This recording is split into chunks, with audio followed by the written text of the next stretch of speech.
الله أكبر الله أكبر الله أكبر الله أكبر.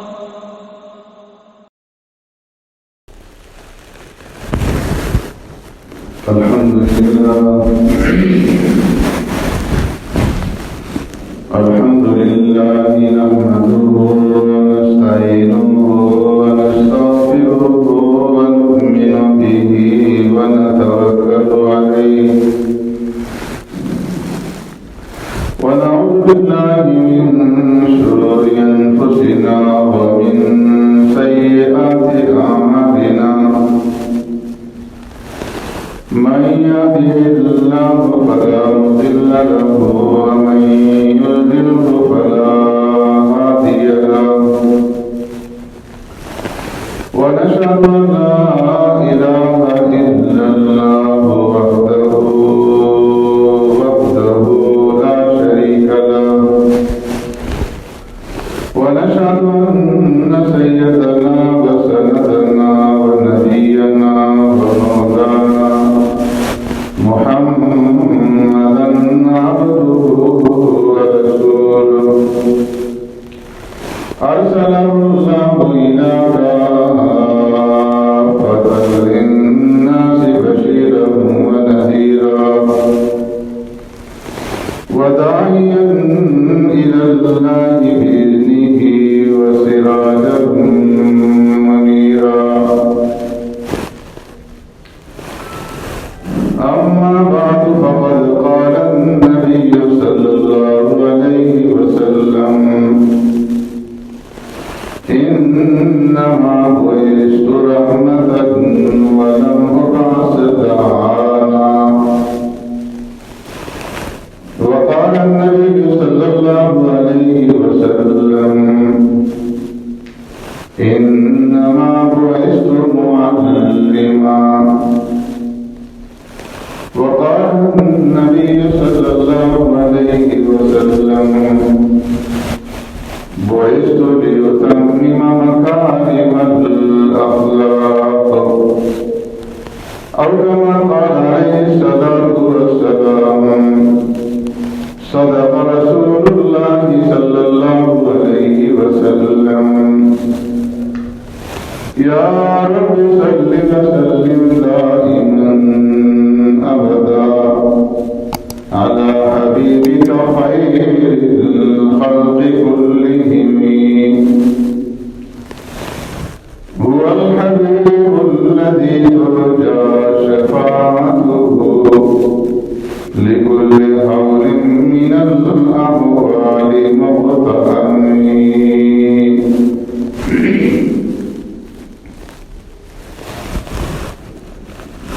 معزز سامعین و حاضرین،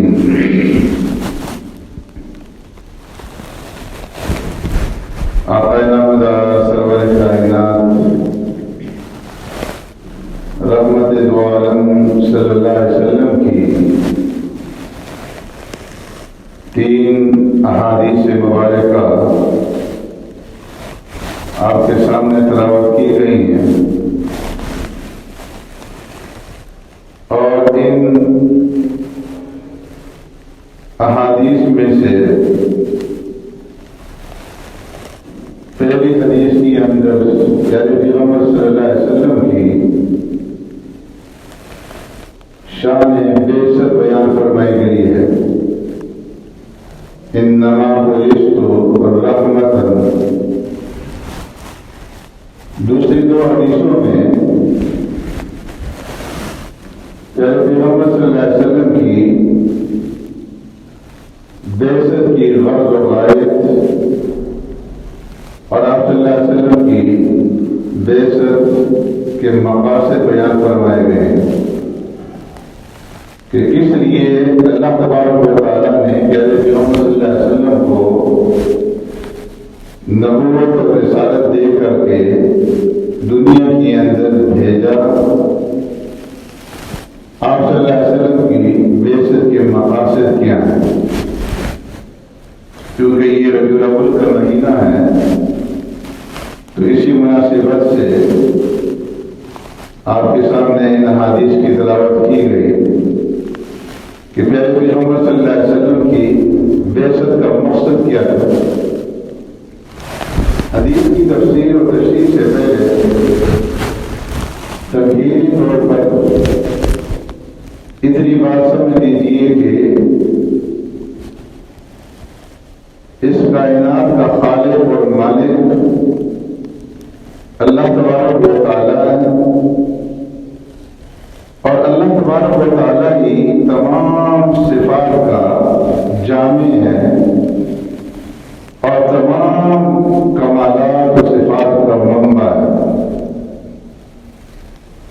اللہ رب العزت کی بے شمار صفات ہیں، اور ان تمام صفات میں سے پھر وہ ساری صفتیں دو نوع کے اندر، دو قسموں کے اندر تقسیم ہو جاتی ہیں۔ ساری صفات کا خلاصہ دو قسموں کے اندر منقسم ہو جاتا ہے۔ اللہ تبارک و تعالیٰ کی یہ جو دو صفات ہیں جس میں ساری صفات جمع ہو جاتی ہیں، یہ ایک جلالی صفات ہیں اور دوسری جمالی صفات۔ جلالی صفت کا مقصد یہ ہے کہ اللہ تبارک و تعالیٰ کی صفت غضب، صفت غصہ، صفت انتقام، صفت پکڑ، اس کا ظہور جو ہے وہ جلال کی شکل کے اندر ہوتا ہے، اور دوسری جو صفات ہیں وہ جمالی صفات ہیں کہ جس کے اندر رزاقیت ہے، بندوں کو رزق دینا، رحم فرمانا اور عفو و درگزر فرمانا، اپنا فضل فرمانا، یہ ساری کی ساری جو صفات ہیں یہ جمالی صفات کہلاتی ہیں۔ اللہ تبارک و تعالیٰ کا جو تعلق اپنے بندوں کے ساتھ ہے وہ جمالی صفات کے ساتھ ہے، صفت رحمت کے ساتھ ہے۔ جمالی صفات کا سرچشمہ جو ہے وہ رحمت ہے، اور جلالی صفات کا سرچشمہ غضب، غصہ۔ تو اللہ کا اپنے بندوں کے ساتھ تعلق غضب اور غصے والا نہیں ہے، بلکہ اللہ کا تعلق اپنے بندوں کے ساتھ رحمت والا ہے اور مہربانی والا ہے۔ غضب اور جو غصہ ہے یہ صرف تنبیہ کے لیے ہے، زجر کے لیے ہے، لیکن تعلق بندوں کے ساتھ رحمت کا ہے۔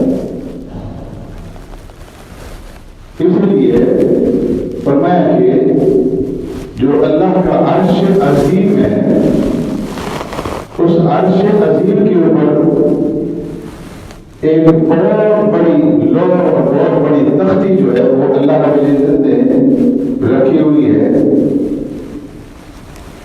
اور فرمایا کہ وہ اتنی بڑی ہے کہ آسمانوں اور زمین کے برابر ہے، اور اس تختی کے اوپر یہ عبارت جلی حروف کے اندر لکھی ہوئی ہے، ان رحمتی سبقت غضبی، کہ میری رحمت میرے غضب پر، میرے غصے پر غالب ہے۔ عرش عظیم یہ اللہ تبارک و تعالیٰ کا وہ پایہ و تخت ہے جہاں سے تمام احکامات جاری ہوتے ہیں۔ جس طرح کی دنیا کے بادشاہوں کا ایک تخت ہوتا ہے اور اس تخت سے وہ احکامات جاری کرتے ہیں، اللہ تبارک و تعالیٰ جسم سے مبرہ اور منزہ ہے، لیکن اس کے باوجود اللہ تبارک و تعالیٰ شہنشاہوں کے شہنشاہ ہیں، تو اس لیے وہ تمام لوازمات ہیں اللہ تبارک و تعالیٰ کے لیے جو عام بادشاہوں کے لیے ہوتے ہیں، تو ان میں سے ایک عرش عظیم ہے. تو پتہ ہے کہ عرش عظیم کی اوپر جا کر کے مخلوقات کا سلسلہ ختم ہو جاتا ہے. اللہ تبارک و تعالیٰ نے اس کائنات کا جو نظام بنایا ہے اس میں سب سے نیچے زمینیں ہیں پے در پہ، اور پھر زمینوں کے بعد آسمان ہے، 7 آسمان پے در پہ ہے، اور آسمانوں کے بعد پھر 100 جنتیں ہیں اوپر نیچے پے در پہ، اور پھر ان جنتوں کے اوپر میدان مزید ہے جس کی ہر ایک چیز سفید ہے، اور میدان مزید کے اوپر پھر ایک عظیم سمندر ہے، اور اس سمندر کے اوپر پھر عرش عظیم ہے. تو عرش پر جا کر کے مخلوقات کا سلسلہ جو ہے وہ ختم ہو جاتا ہے، سوائے اس تختی کے کہ جو عرش عظیم کے اوپر رکھی گئی ہے، اور اس پر یہ لکھا گیا ہے کہ ان رحمتی سبقت غضبی، کہ میری رحمت میرے غضب اور غصے کے اوپر غالب. باقی عرش عظیم کے اوپر پھر اللہ تبارک و تعالیٰ کی جلال اور اللہ تبارک و تعالیٰ کی جمال کی صفات کا جو ہے وہ ظہور ہوتا رہتا ہے. تو فرمایا کہ اس کائنات کے ساتھ اللہ کا جو تعلق ہے مخلوقات کے ساتھ وہ رحمت والا ہے. عرش کے اوپر جو تختی ہے اس کے اوپر رحمت لکھی گئی. پھر فرمایا کہ الرحمن علی العرش استوی، کہ خدا رحمان عرش پر مستوی ہے. اللہ کی صفت رحمت عرش کے اوپر چھائی ہوئی ہے. جس طرح کہ ایک گنبد ہوتا ہے عمارت کے اوپر، اسی طریقے سے جو عرش ہے، فرمایا کہ اس عرش نے پورے کائنات کو مثل ایک گنبد کے، ایک قبہ کے اس کائنات کو گھیرا ہوا ہے. اور عرش کے اوپر اللہ رب العزت کی رحمتوں کی تجلیات ہیں، اور جو تختی ہے اس کے اوپر بھی رحمت کے بارے میں لکھا گیا ہے. اور یہ عرش جس کے اوپر قائم ہے، ابھی میں نے عرض کیا کہ عرش قائم ہے سمندر کے اوپر، اور وہ سمندر اتنا بڑا ہے فرمایا کہ اس سمندر کی ایک ایک جو موت ہے وہ آسمانوں اور زمین کے برابر ہے. ایک ایک موت. اور پانی جو ہے فرمایا کہ یہ بھی رحمت کا مجسمہ ہے. اگر جو صفت رحمت ہے اس کو اگر کوئی صورت دی جائے، جسم دیا جائے، تو فرمایا کہ پانی کو اگر کوئی جسم اور صورت دی جائے تو پانی کی صورت جو بنے گی وہ رحمت کی صورت جو وہ پانی کی شکل کے اندر ظاہر ہو. آپ کو اگر کوئی شکل و صورت دی جائے تو میں وہ غصے کی شکل میں، اور غصے کو اگر کوئی صورت شکل دی جائے تو وہ آگ کی شکل میں ظاہر ہو. اسی لیے جب کوئی آدمی بڑا محبت کرتا ہے کسی کے ساتھ، رحم و کرم سے پیش آتا ہے، صفت رحمت سے پیش آتا ہے، تو لوگ کہتے ہیں کہ فلاں جو ہے وہ پانی پانی بن گیا، یعنی اس نے اپنی انتہائی رحمت کا اظہار کیا. اور اگر کوئی آدمی غصے کا اظہار کرتا ہے اور اپنا غصہ دکھلاتا ہے تو کہتے ہیں فلاں آدمی جو ہے وہ آگ بگولا ہو گیا. تو معلوم ہوا کہ غصے کی جو شکل ہے، صورت ہے، وہ آگ کی شکل کے اندر نمودار ہوتی ہے، اور رحمت کی جو شکل ہے وہ پانی کی شکل کے اندر نمودار ہوتی ہے. تو عرش کے اوپر بھی اللہ کی رحمت ہے، اور عرش کے نیچے جو دریا ہے وہ پانی کی شکل کے اندر، تو نیچے بھی رحمت. تو اس لیے اس کائنات کے ساتھ اللہ کا جو تعلق ہے وہ رحمت والا ہے. پھر حدیث میں آتا ہے کہ محمد صلی اللہ علیہ وسلم نے ارشاد فرمایا کہ اللہ تبارک و تعالیٰ نے اپنی شان رحمت سے 100 رحمتیں پیدا فرمائی ہیں. اللہ نے کتنی رحمتیں پیدا فرمائی؟ 100 رحمتیں. اور ان 100 رحمتوں میں سے ایک رحمت اللہ تبارک و تعالیٰ نے دنیا کے اندر بھیجی ہے. اور اس ایک رحمت کا اثر یہ ہے کہ دنیا کے اندر ماں باپ اپنے بچوں کے اوپر رحمت کرتے ہیں، ماں باپ اپنے بچوں کے اوپر مہربان ہوتے ہیں، محبت کرتے ہیں. نہ صرف انسان بلکہ جتنے بھی جاندار ہیں، جتنے بھی جانور ہیں،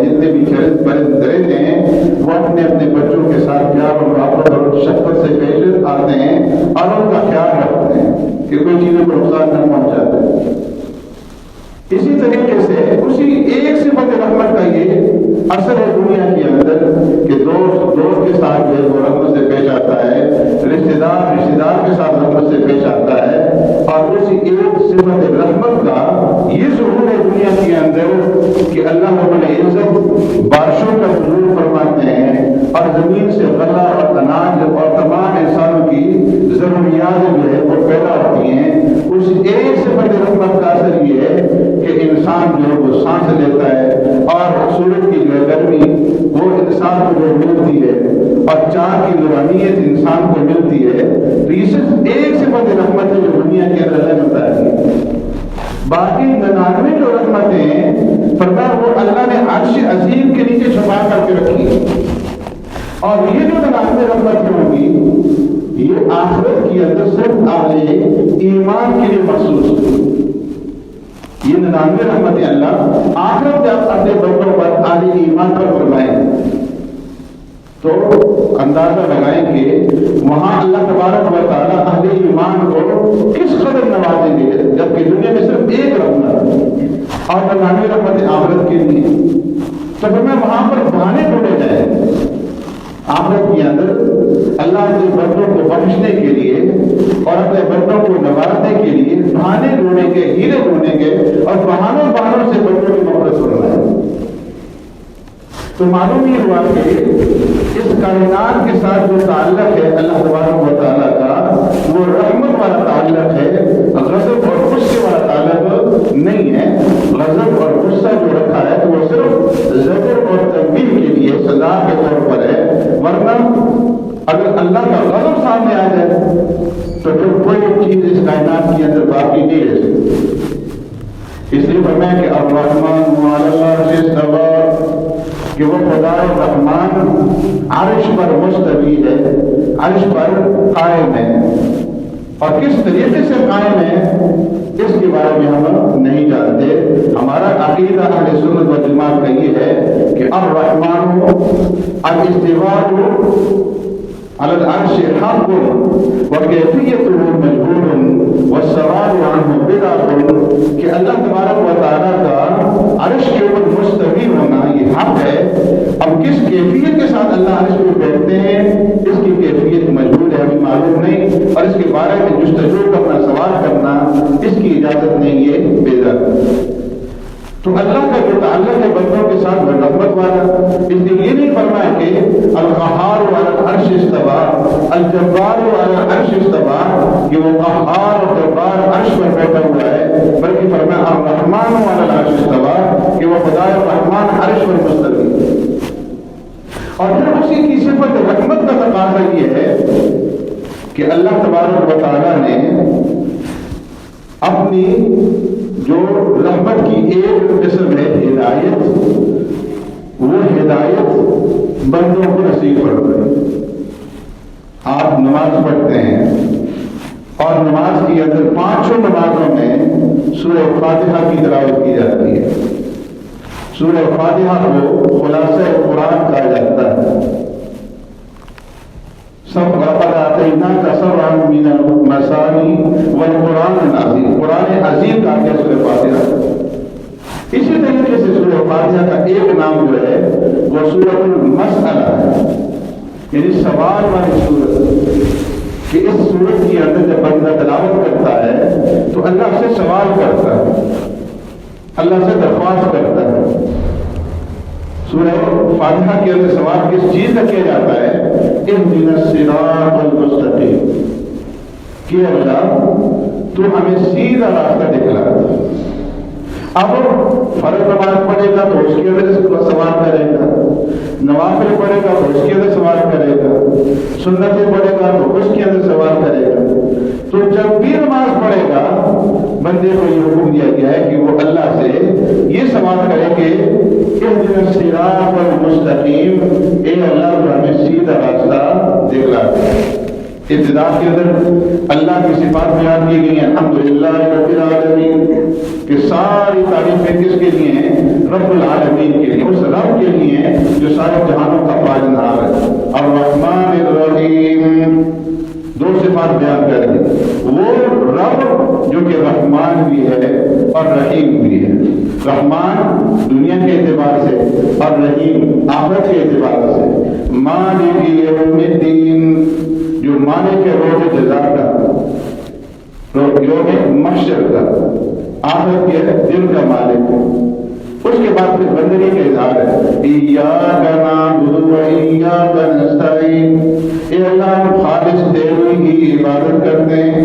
و ایاک نستعین، اور خاص تجھ ہی سے مدد چاہتے ہیں. تیرے سوا کسی اور سے نہ ہم عبادت کرتے اور نہ تیرے سوا کسی اور سے ہم مدد چاہتے ہیں. اور پھر اس کے بعد سوال ہے اہدنا الصراط المستقیم، اے اللہ تو ہمیں سیدھا راستہ دکھلا دے.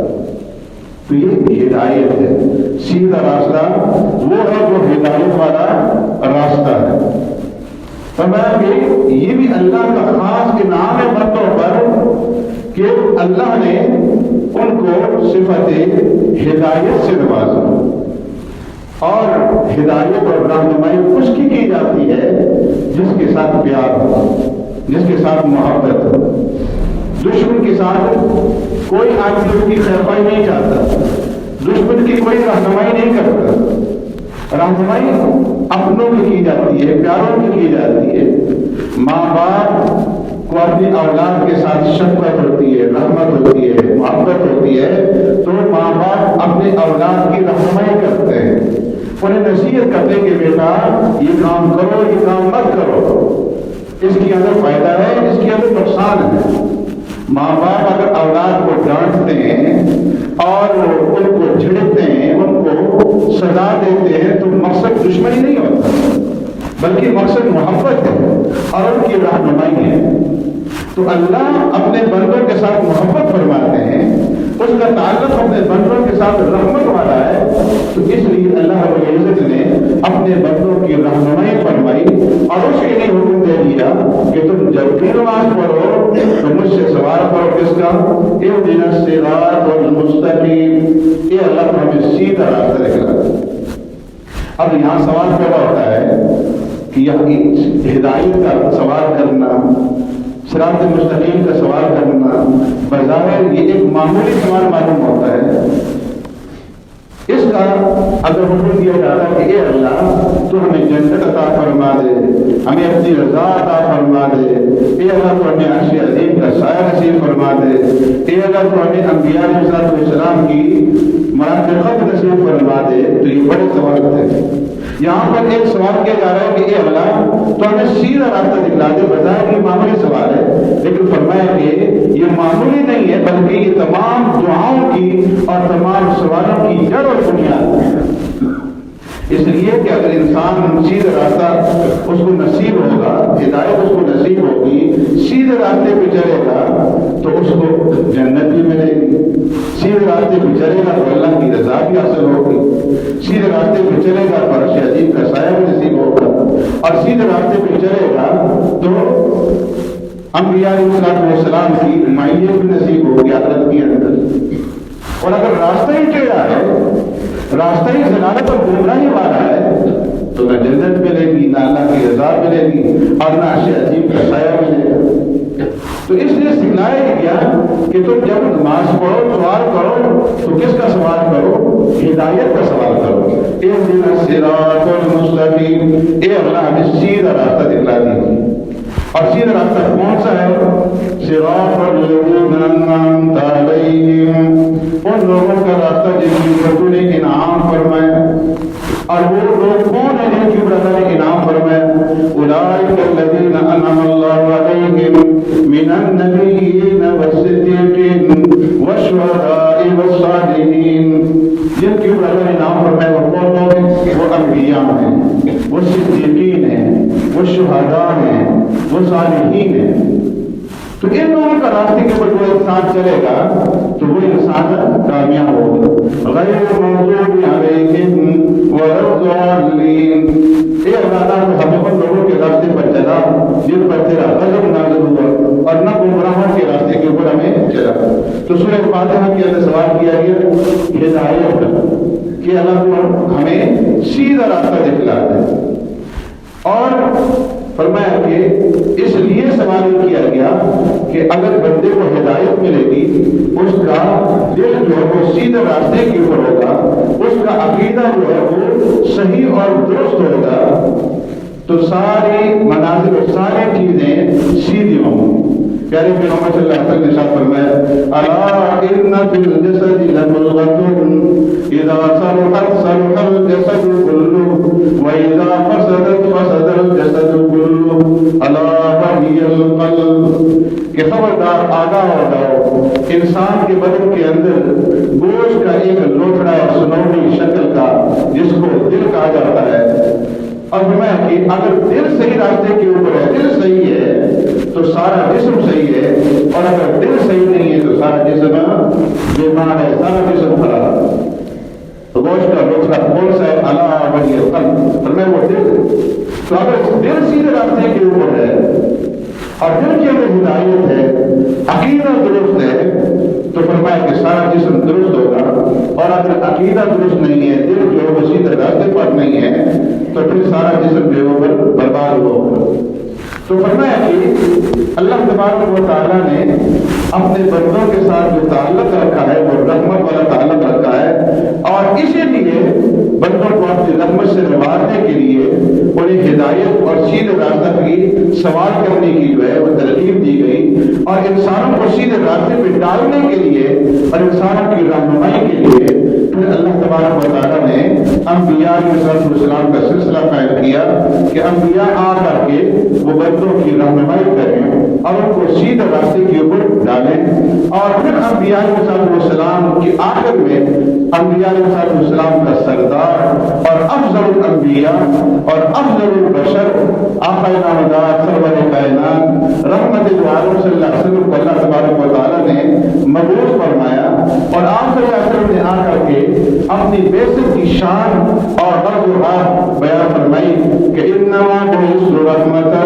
ولم ابعث لعانا، کہ اللہ تبارک و تعالیٰ نے مجھے رحمت بنا کر کے بھیجا ہے اور لان تان کرنے والا بنا کر کے نہیں بھیجا، اور فرمایا انما بعثت معلما، مجھے اللہ تبارک و تعالیٰ نے معلم اور استاد بنا کر کے بھیجا ہے، بعثت لاتمم مکارم الاخلاق، اور اس لیے اللہ تبارک و تعالیٰ نے مجھے دنیا کے اندر بھیجا ہے کہ میں تمہارے اخلاق کو درست کر دوں۔ تو یہ ہے نبی الانبیاء اور افضل الانبیاء کی آمد کا مقصد، کہ انسانوں کو سیدھے راستے کی طرف کی رہنمائی کی جائے اور ان کو وہ راستہ دکھلایا جائے جس راستے پہ چل کر کے وہ دنیا اور آخرت کے اندر کامیاب ہو سکے۔ سبحان اللہ و بحمدہ، اشہد ان لا الہ الا